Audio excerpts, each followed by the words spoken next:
Assalamualaikum warahmatullahi wabarakatuh. Perkenalkan kami dari kelompok 6 ingin menjelaskan materi yang sudah kita siapkan. Pertama-tama perkenalkan diri dulu, nama saya Fadil Muhammad.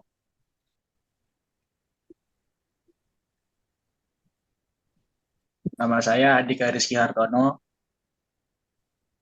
Nama Nama saya saya Yail, Ryan Torik Wijaya. dan nama saya Yail Mirijan. Oke, langsung masuk ke materi pertama.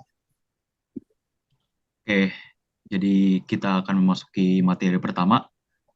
Ya, di sini untuk materi pertama kami membahas program berita, yaitu ada dua jenis straight news yang terdiri ada hard news sama soft news. Jadi saya akan menjelaskan tentang straight news dulu. Jadi straight news report adalah laporan langsung mengenai suatu peristiwa. Dan juga biasanya jenis berita ini ditulis dengan unsur-unsur yang dimulai dari 5W1H, yaitu what, who, where, when, why, and how. Oke, selanjutnya.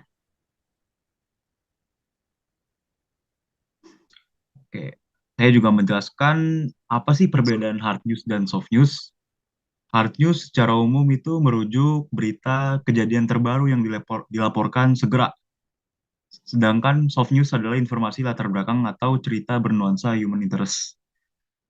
Seperti politik, perang ekonomi, dan kejahatan biasa diberikan dalam bentuk berita hard news. Sedangkan hiburan dan gaya hidup biasanya masuk kategori berita soft news.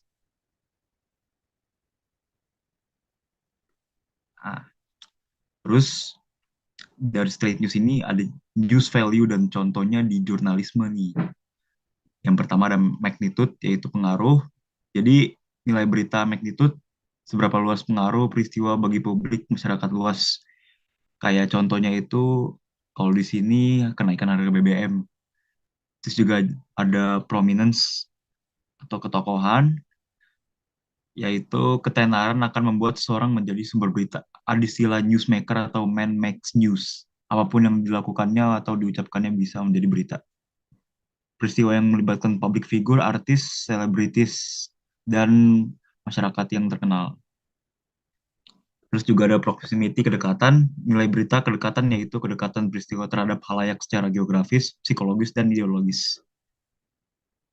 Oke, jadi ada geologis, lokasi kejadian, psikologis, yaitu bisa ketertarikan budaya, sama ideologis.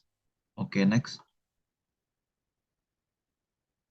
Ini juga lanjutan dari contoh dari news value di jurnalisme, yaitu konflik. Jadi peristiwa ketegangan, perang kericuan selalu menarik, termasuk konflik antara artis atau politisi dan konflik antar negara. Yaitu di highlightnya ini human interest, jadi peristiwa yang menyentuh perasaan kemanusiaan, human touch, misalnya perbudakan dan penganiayaan perjuangan bangsa yang masih dijajah, atau peristiwa apapun yang dapat menimbulkan efek emosi dan menimbulkan simpati.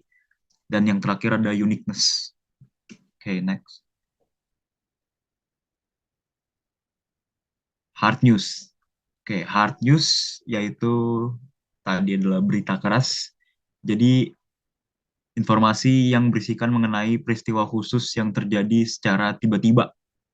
Misalnya Sorry, sorry, kayak sorry. Uh, ini diulang aja dulu, tadi ada notif gitu kecil. oh ya udah. Yang Oke. hard news aja. Ya, 1, 2, 3. Oke, hard news. Jadi hard news yaitu adalah berita keras, informasi yang berisikan mengenai peristiwa khusus yang terjadi secara tiba-tiba. Misalnya berita politik, bencana alam, ekonomi, dan lain-lain. Jika dirangkum, ada 4 ciri hard news, yakni yang pertama adalah penulisan hard news mengacu pada struktur piramida terbalik. Terus hard news itu berpedoman pada prinsip 5W1H. Yang ketiga, penulisan hard news dilakukan secara to the point atau lugas. Jadi hard news sifatnya singkat, padat, jelas, dan langsung pada pokok persoalannya, to the point. Terus juga ada hard news on the spot reporting selama interview on the air.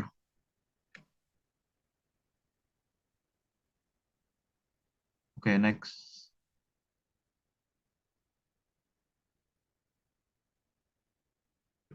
Soft news.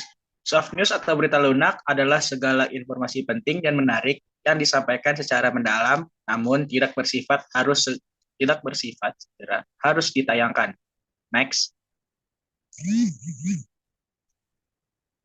Program-program soft news. Yang pertama itu ada current affair, magazine, dokumenter, dan talk show. Next.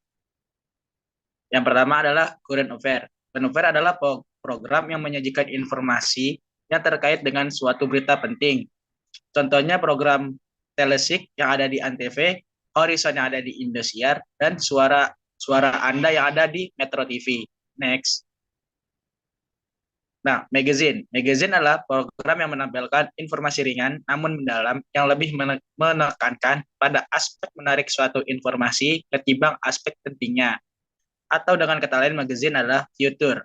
Contoh programnya adalah debat capres cawapres, balada hidup ini indah, yang semua disajikan di Trans TV. Next. Dokumenter adalah program informasi yang bertujuan untuk pembelajaran dan pendidikan, namun disajikan dengan menarik yang menceritakan tentang sejarah atau tokoh atau kehidupan suatu masyarakat. Contoh programnya yaitu adalah ada Maestro yang ditayangkan di Metro TV, Jendela di TPI, Gapura yang ditayangkan di Trans TV, Telusur TV One, Urban RCTI, Potret SCTV, dan Mata Rantai yang disajikan di Antv. Terakhir adalah talk show. Talk show atau perbincangan adalah program yang menampilkan suatu atau beberapa orang untuk membahas suatu topik tertentu yang dipadu oleh orang pembawa acara atau host. Mereka yang diundang adalah orang yang berpengalaman langsung dengan peristiwa atau topik yang diperbincangkan. Contoh programnya adalah Republik Mimpi dan Kick Andy yang ada di Metro TV, Ceriwis yang ada di Trans TV, Bincang-bincang yang ada di Antv, Pro Kontra yang ada di TPI, dan Duduk Perkara yang ada di Trans 7.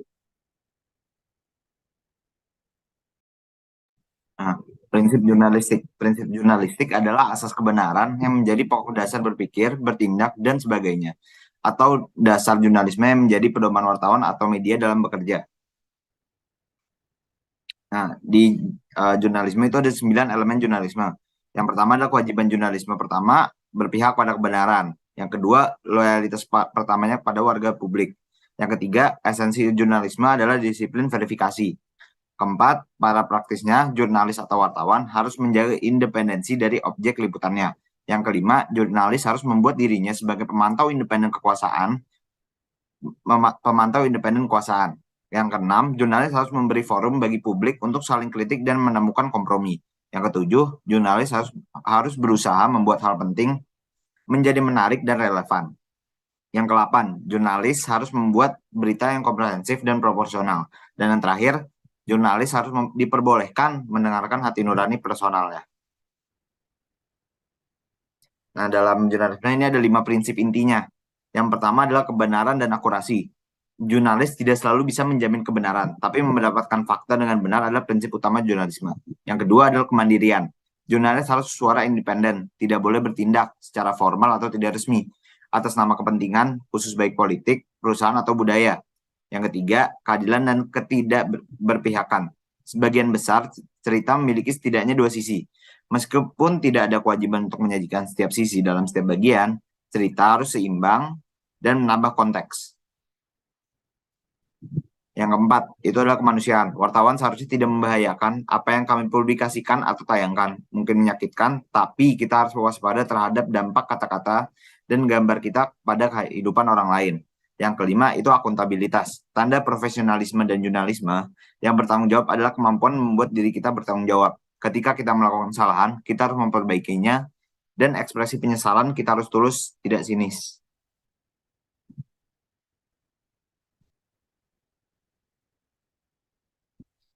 Nah, ini contoh pasal dari prinsip-prinsip jurnalistik, itu ada di PSP pasal 40. Next. Ini juga ada di P3 pasal 22. Next. Nah, terus ada ralat siaran berita. Ralat siaran berita ini diatur oleh Undang-Undang Nomor 32 Tahun 2002 Pasal 44 yang berbunyi pertama, lembaga penyiaran wajib melakukan ralat apabila isi siaran dan atau berita diketahui terdapat kekeliruan dan atau kesalahan atau terjadi sanggahan atas isi siaran dan berita. Ralat atau pembetulan dilakukan dalam jangka waktu kurang dari 24 jam. Dan apabila tidak memungkinkan untuk dilakukan, ralat dapat dilakukan pada kesempatan pertama serta mendapat perlakuan utama. Yang terakhir, ralat atau pembetulan, sebagaimana dimaksud dalam ayat 2, tidak membebaskan tanggung jawab atau tuntutan hukum yang diajukan oleh pihak yang merasa dirugikan.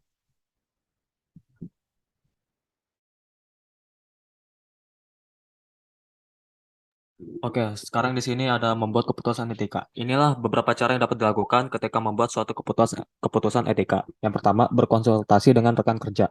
Dalam dunia jurnalistik, jika Anda sedang dihadapkan oleh suatu masalah dan kebingungan dalam mencari jawaban, Anda bisa berkonsultasi terlebih dahulu dengan rekan atau penanggung jawab yang ada dalam organisasi.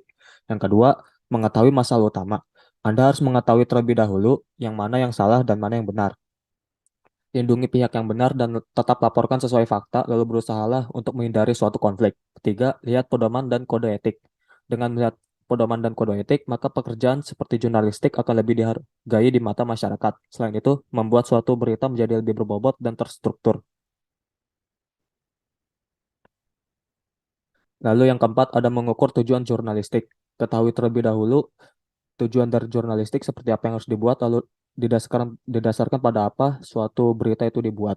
Lalu yang kelima adalah mencari alternatif. Jurnalis diharuskan mencari rencana alternatif atau cadangan. Hal ini bertujuan jika suatu waktu mengalami kondisi di luar rencana, maka rencana tersebut dapat digunakan dan tentunya dalam mengambil keputusan para jurnalis harus dalam kondisi pikiran yang jernih dan tidak terbawa suasana hingga menjadi beban stres.